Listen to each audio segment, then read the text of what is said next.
Start है और बहुत तेज़ी से स्नो पड़ रही है। ये देखें, काफ़ी ठंड है। ओह, ये देखें जी,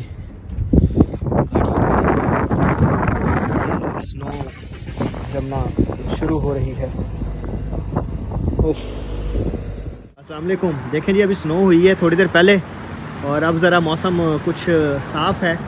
बट एक चीज़ दिखाना चाहता हूँ कि ये देखें जी, ये शायद किसी की बोतल पानी की रह गई है यहाँ पर। ओह, जमी हुई है जी। ये लें, ये पानी की बोतल, ये देखें, लें जी बोतल, देख लें जी बोतल का। इतनी सर्दी है कि ये पानी की बोतलें बाहर के मौसम में जो है ये जम गई हैं।